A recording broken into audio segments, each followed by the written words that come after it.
Welcome to the Deep Dive, where we plunge into the heart of complex stories, not just to understand the facts, but to extract those essential nuggets of knowledge and surprising insights that truly make you well-informed.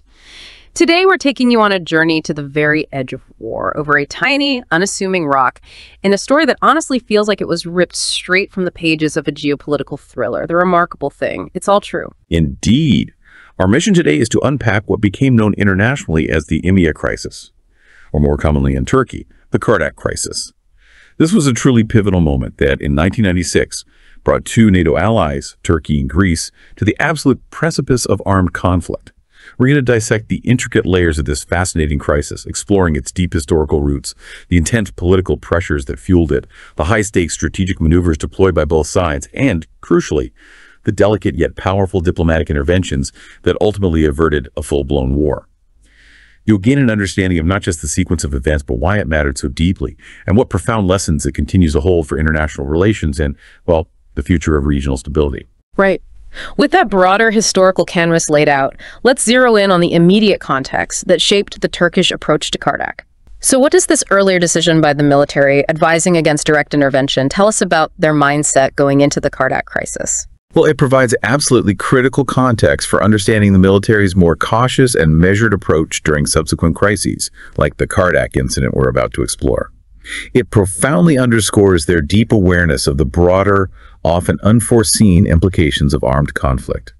They understood that stepping in militarily wasn't just about a localized victory, it was about the potential for wider destabilization, the burden on the national economy, and the risk of diverting resources from other critical security challenges, like the PKK fight. Right. This historical precedent established a strategic framework within the military that favored caution and a deep understanding of geopolitical consequences, a mindset that would directly influence the initial responses to the aging crisis in 1996. Okay, so now that we've established that broader strategic context, let's dive into the actual spark that ignited the Kardak crisis.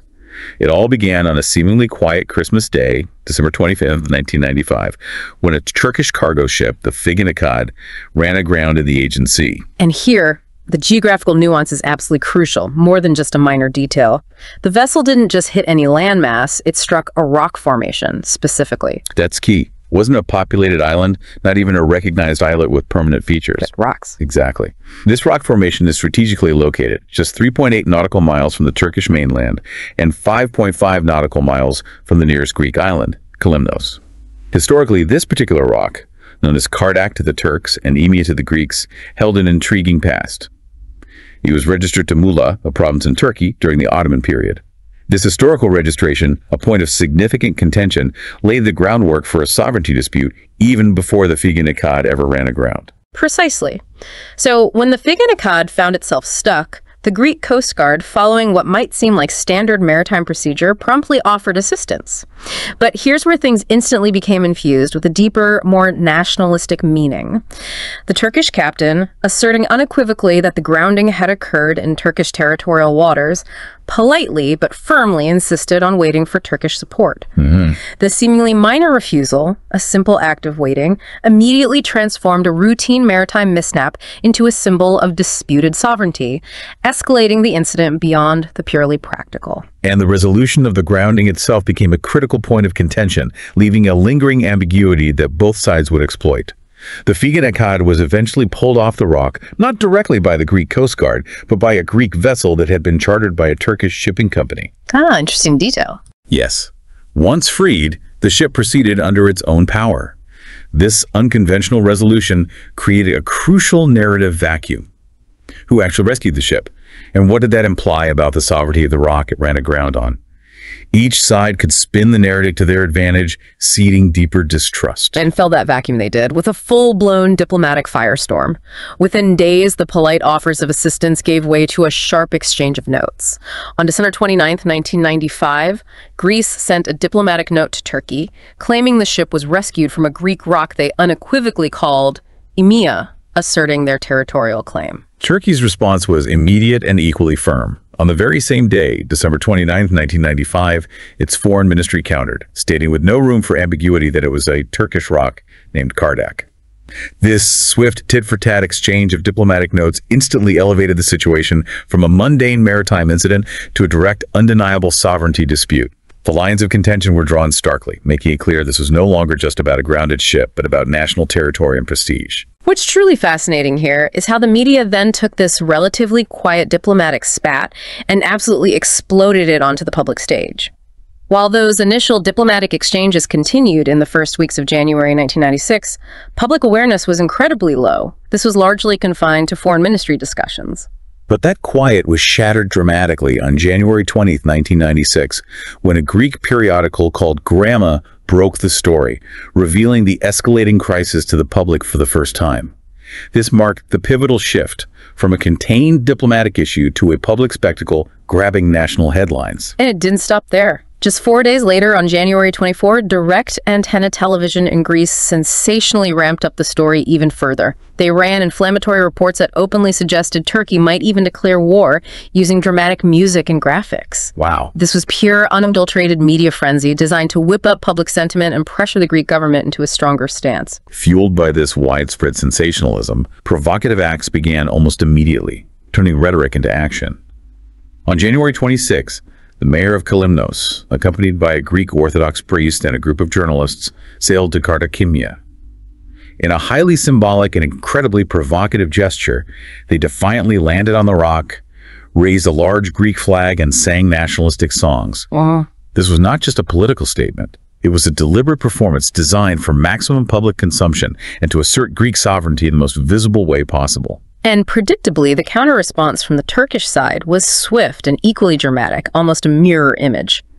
The very next day, January 27, two enterprising reporters from the Turkish newspaper Hurriyet, seizing on the opportunity for an even more sensational scoop, dramatically hired a helicopter. A helicopter? Yes. They flew directly to the rock, landed, physically lowered the Greek flag, and in its place, raised a Turkish one. Incredible.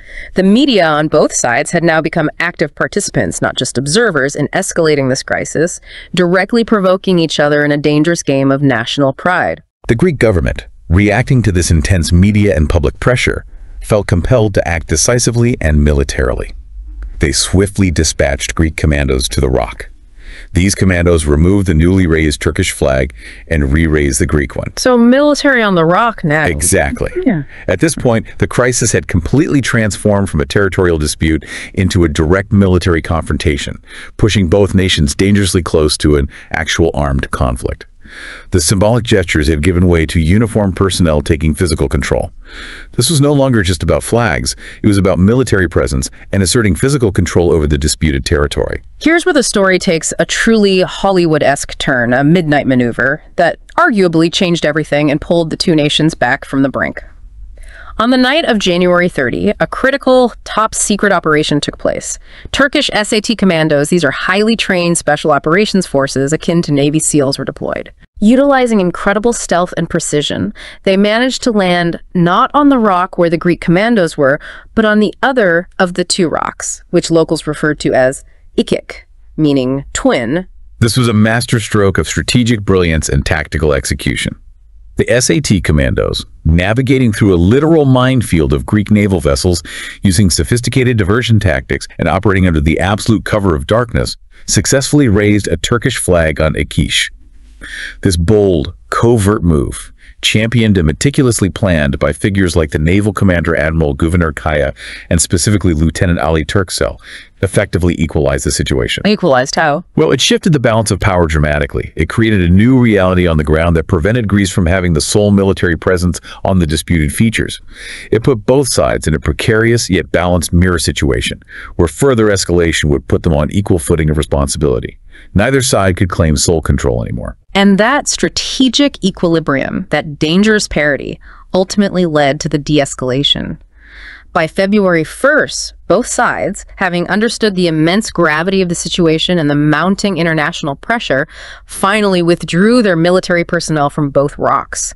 The immediate threat of war dissipated, at least for that moment, bringing a collective sigh of relief. A temporary relief, though. Exactly. But it's crucial to remember that the underlying sovereignty dispute remained entirely unresolved. This wasn't a resolution. It was merely a temporary pause, a step back from the abyss, leaving the core issue simmering just below the surface. Indeed, the crisis subsided, But the core contention lingered, setting the stage for future potential flare-ups, which, thankfully, have not materialized into full-blown conflict since. Now, let's zoom out from the specific incident and look at the broader context, the geopolitical tides that influenced and intensified this crisis.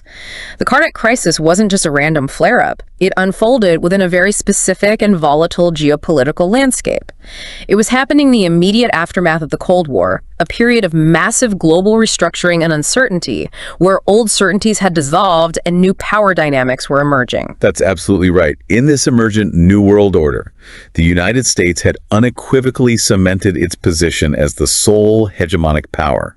This meant that any crisis, particularly one involving two vital NATO allies like Turkey and Greece, was inherently bound to draw in the U.S. Unavoidable. Absolutely unavoidable. Whether acting as a primary mediator, a decisive arbiter, or simply an imposing presence, U.S. intervention was an unavoidable reality at the time.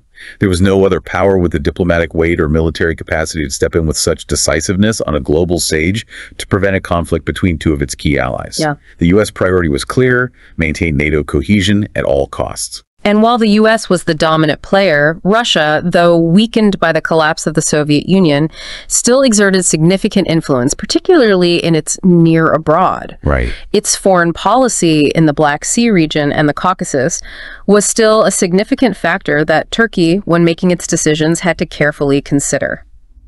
Ankara was wary of any actions in the Aegean that might inadvertently draw Russia into a larger regional destabilization, especially given its historical interests and strategic depth in the Black Sea. Another critical dimension, and one that Turkey could not ignore, was the European Union.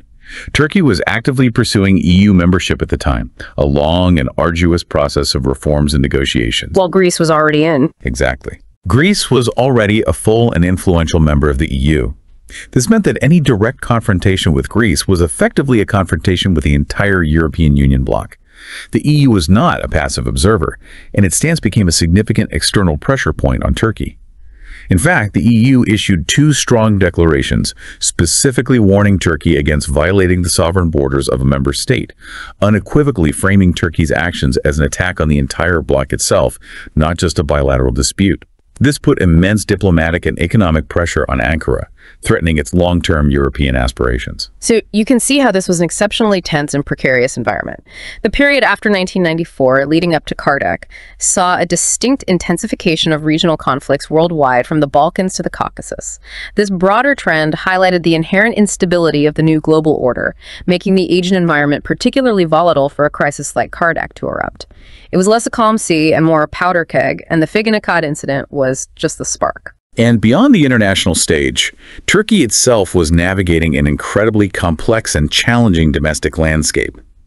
This internal situation significantly influenced how the crisis unfolded, often limiting options and raising the stakes for any decision. Right.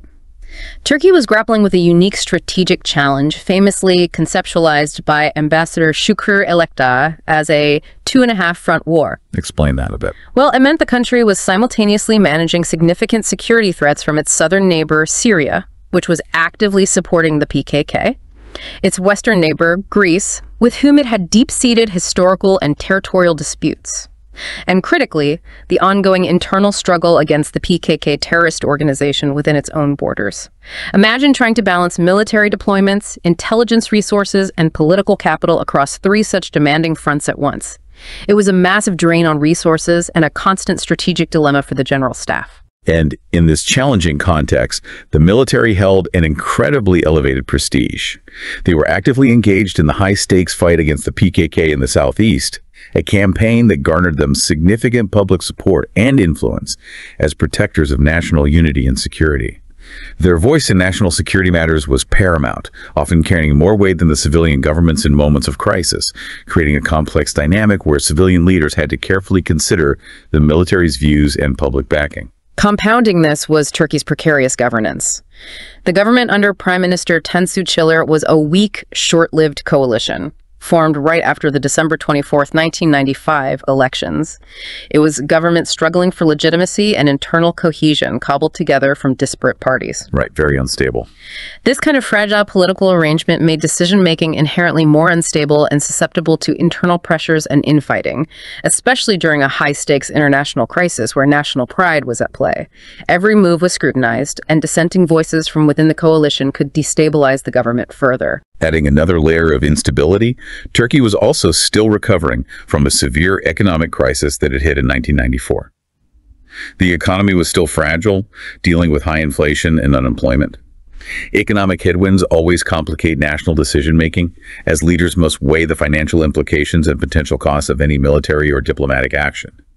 A full-blown war, even a short one, would have been economically catastrophic, making an already weak government even more vulnerable.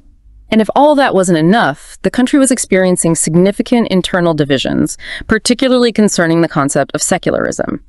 There were cultural and political frictions between different segments of society regarding the role of religion in public life. This meant that even domestically, the nation wasn't entirely unified, making consensus on high-stakes foreign policy issues, particularly those touching on national honor, even harder to achieve. A fragile government battling economic woes and internal cultural wars was suddenly faced with a direct challenge to its sovereignty. So if we connect this to the bigger picture, you can clearly see how this confluence of external pressures, a new, uncertain global order, the unavoidable American presence, EU warnings, and profound internal vulnerabilities, the two-and-a-half front war, a powerful military, a weak and precarious government, economic fragility, and deep social divisions created an exceptionally challenging environment for Turkey. Any misstep over a seemingly minor territorial dispute like Kardak was fraught with immense risks. It wasn't just about Iraq, it was about national identity, strategic positioning, domestic stability, and Turkey's place in the evolving international system. Okay, let's unpack the core legal and historical issues at the heart of this dispute. The agent itself. The Kardak crisis wasn't an isolated incident, it was a symptom of a much larger ongoing problem. The Aegean Sea is a maritime minefield containing over 150 islets and rocks whose sovereignty remains either officially undefined or hotly disputed between Turkey and Greece. And what's crucial here is that a decision regarding Kardak would set a direct and powerful precedent for all these other unnamed or disputed landforms. The tip of the iceberg, really. Exactly. It wasn't just about one tiny rock. It represented either a significant gain or a considerable loss of sovereignty for either side across the entire Aegean, potentially impacting navigation rights, resource exploration, and military control. Turkey consistently maintained its claim to Kardak, emphasizing its willingness to negotiate the status of other undetermined islets through dialogue. Greece, however, took a firm, non-negotiable stance, essentially declaring, "It's mine, it's done," leaving no room for discussion or international arbitration. This fundamental difference in approach fueled the deadlock. And this complex legal landscape is extensively detailed in the meticulous works by figures like the late ambassador Deniz Bölükbaşı, whose books delve deeply into the legal status of Kardak and other disputed Aegean features, providing a vital Turkish perspective on the historical and legal arguments. It's not just political rhetoric. There's a deep, ongoing legal battle at play with volumes of historical documentation. And it's crucial to note that terms like island, islet, and rock carry distinct legal and strategic implications in the Aegean context under international maritime law. Why is that so important? Well, different classifications can trigger different rights concerning territorial waters, exclusive economic zones, and continental shelves.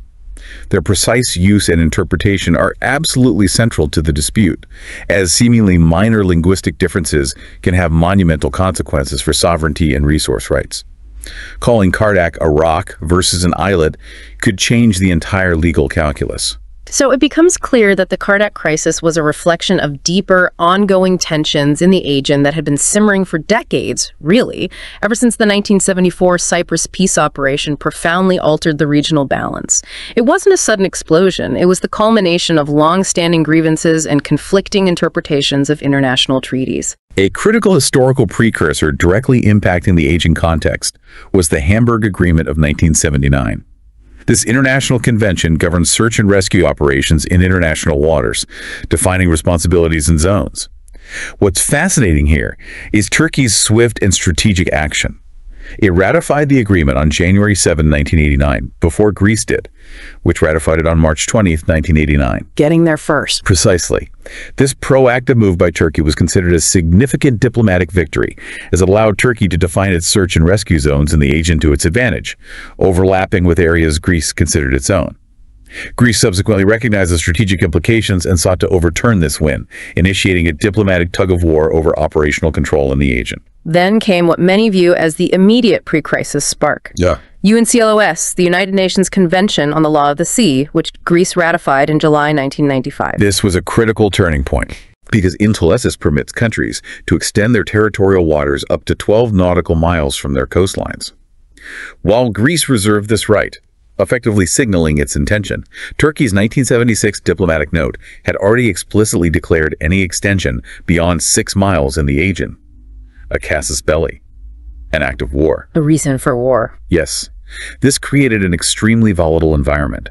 Turkey viewed a 12-mile extension as transforming the Aegean into a Greek lake, severely restricting Turkish naval and commercial passage. This made the Kardak incident, occurring just months after Greece's UNCLOS ratification, a primed explosion just waiting for the right trigger, bringing the long-standing casus belli threat front and center. Given this highly charged backdrop, let's look at the core legal arguments put forth by both sides, arguments that seemed equally ironclad to their respective proponents. Right. Turkey based its claim on the 1932 Turkish-Italian documents, specifically a protocol dated January 4 and a minute dated December 28, and the 1947 Paris Peace Treaty. Now, here's a crucial, often debated detail regarding Turkey's argument.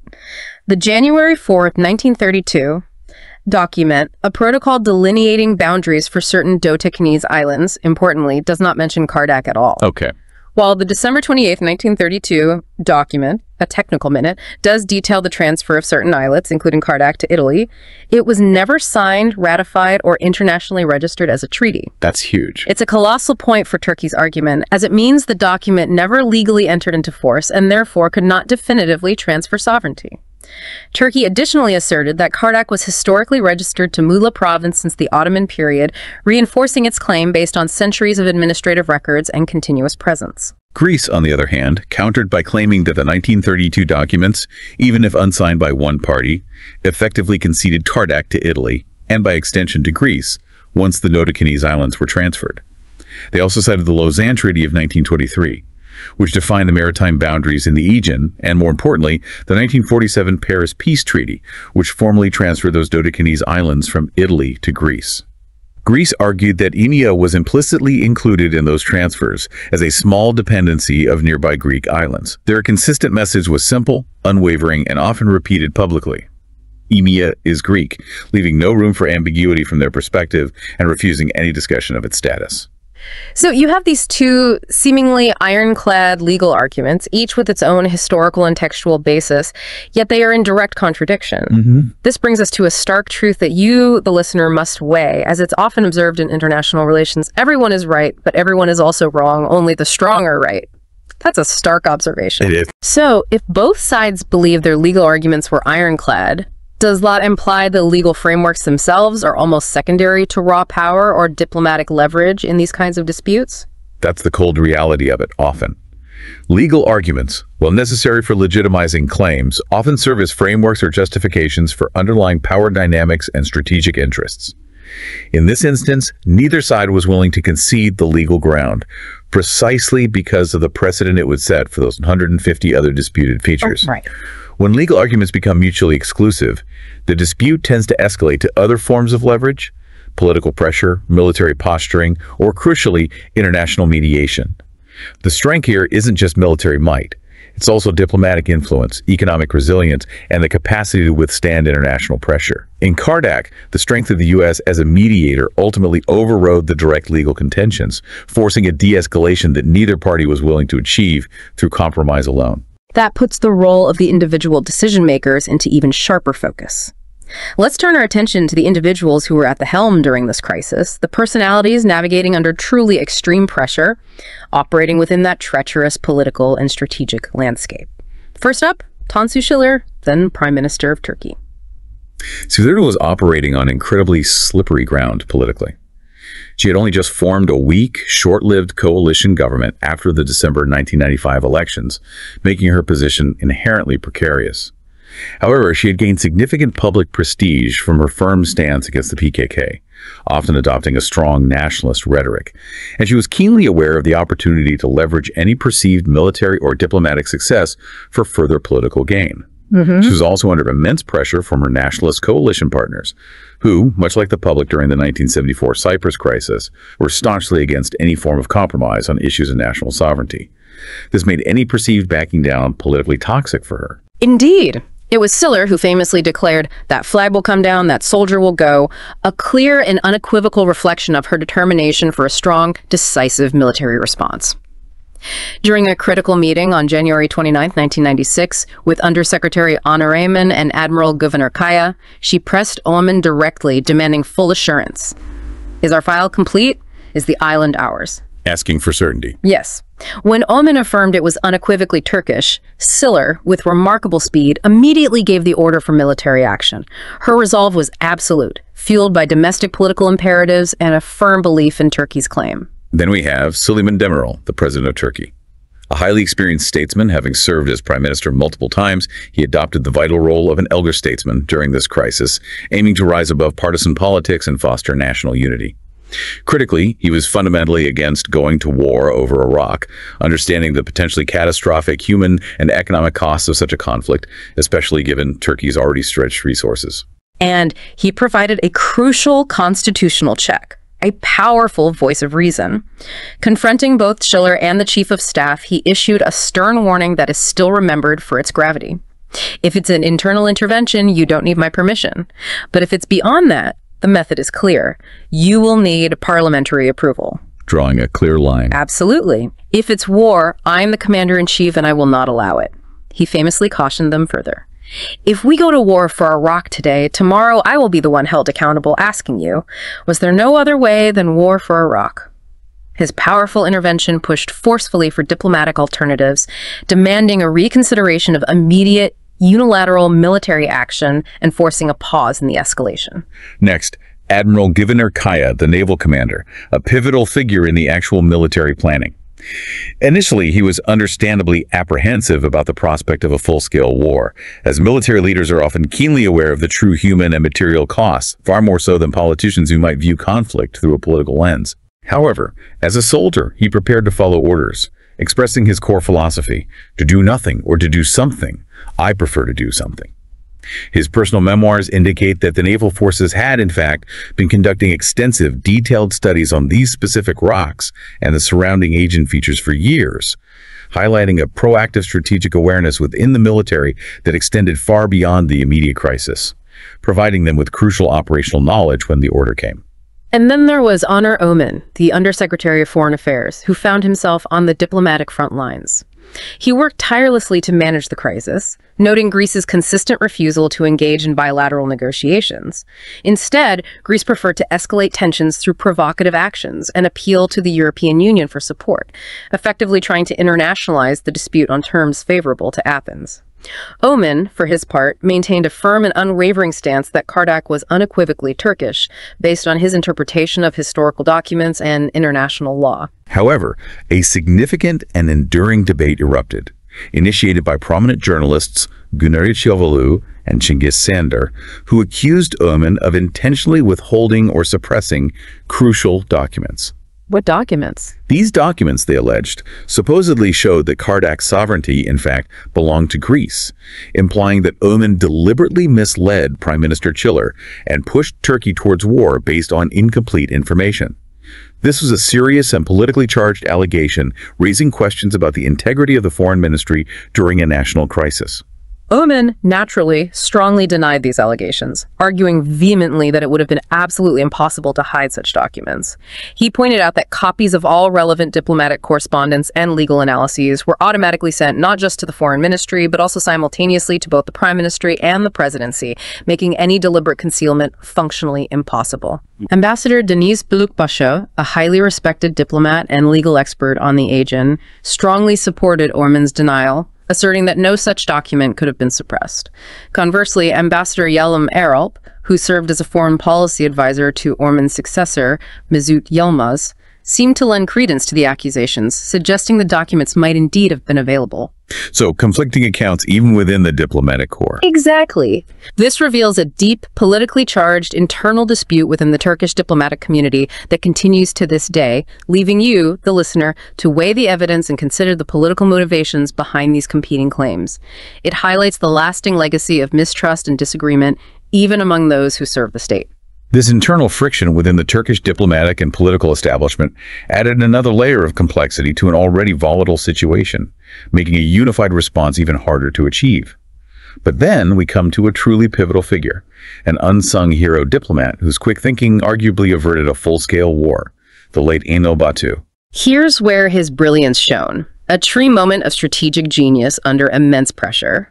During that critical January 29th meeting, when military intervention seemed almost inevitable, with Chiller having given the order and the military preparing, Enel Batu made a crucial suggestion that fundamentally turned the tide.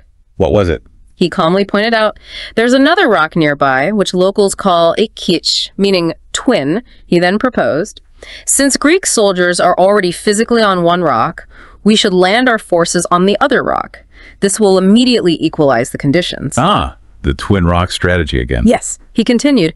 If Greece then chooses to escalate further by attacking our forces on the second rock, they will bear full international responsibility, and we will be entirely justified in any necessary conflict. But I predict they will be forced to withdraw their troops from both, as neither side will have clear sole possession. A calculated risk. A very calculated risk. This daring yet strategically sound proposal was adopted, leading directly to the successful covert landing of Turkish SAT commandos. This move effectively changed the crisis's trajectory, and many argue saved Turkey from a devastating war, offering a third way beyond simple retreat or full-scale conflict. On the Greek side, the leadership was also under immense internal pressure, making their decisions equally fraught. Kostas Simitis, who had only recently become prime minister, was perceived by some within his own government and opposition as more moderate, potentially open to compromise or dialogue with Turkey. This perception, whether accurate or not, led to significant internal dissent and accusations of weakness from hardliners within his own party and the military establishment. And then there was Akis Sotiropoulos, the Greek defense minister, a clear hardliner who reportedly sought to destabilize Simitis's nascent government. Really? Greek archives and later analyses suggest he actively used the media, discreetly leaking intelligence about Turkey's alleged aggressive war preparations to agitate public opinion against Simitis and push for a harder, more confrontational line against Turkey. Wow. Internal politics driving foreign policy. It's a classic example of internal political maneuvering directly impacting foreign policy during a high-stakes crisis, with factions vying for control and using nationalistic fervor as a weapon. It was truly a crucible of personalities, each under extreme domestic and international pressure, making decisions that would literally determine the fate of nations, all playing out against a backdrop of deeply rooted historical animosity. Okay, let's talk about the big guns.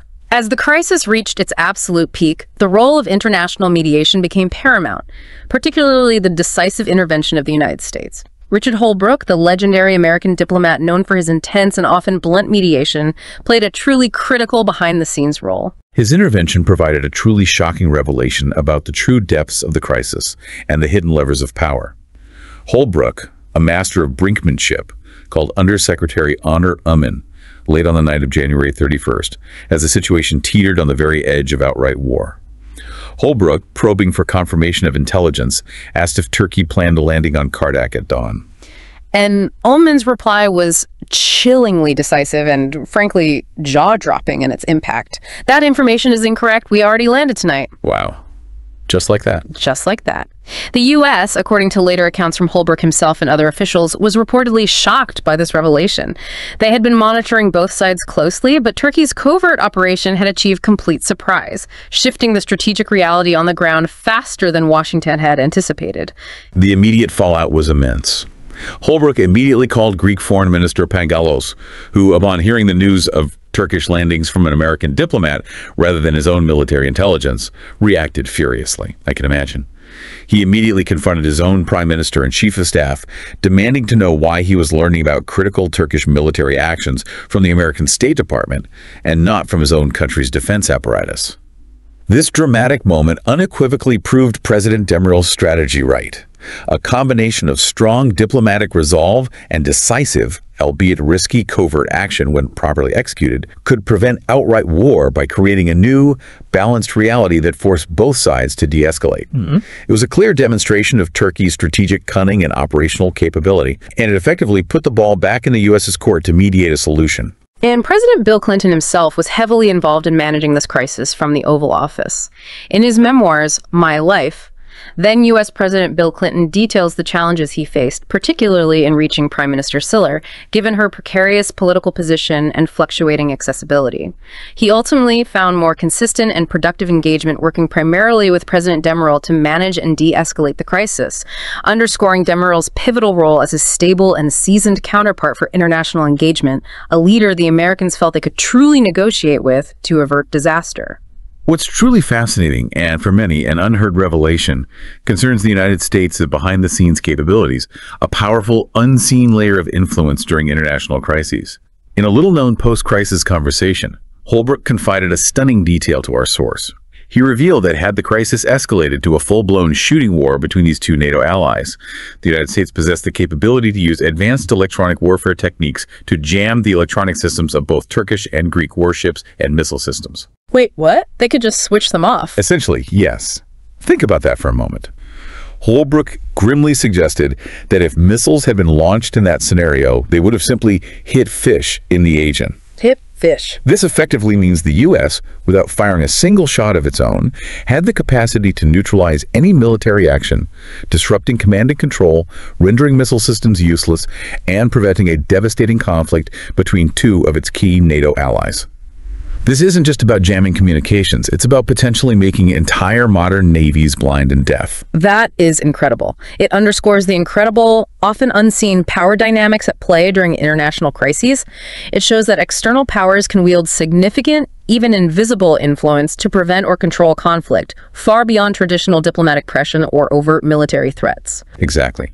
It makes you wonder how many times such capabilities have been deployed or merely threatened to avert global disasters without the public ever knowing, shaping the outcomes of conflicts by simply turning off the lights on modern warfare.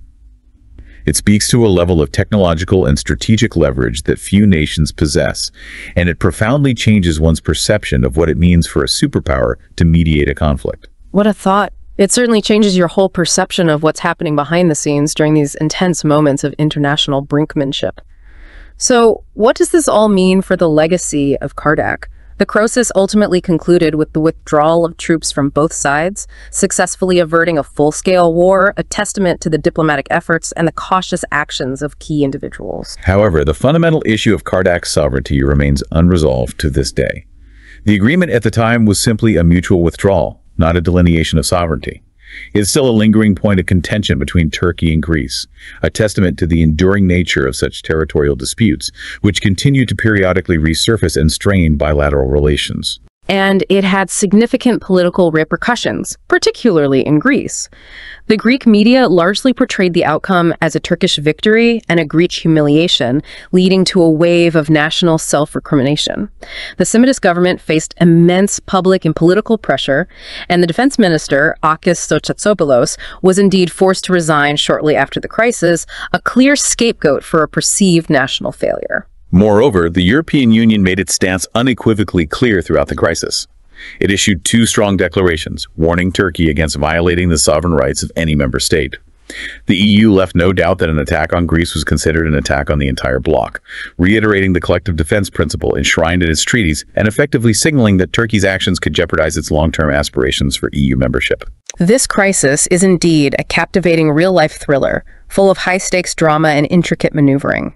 It brought two NATO allies, supposedly united by common defense goals, to the very precipice of war over a small, seemingly insignificant piece of rock.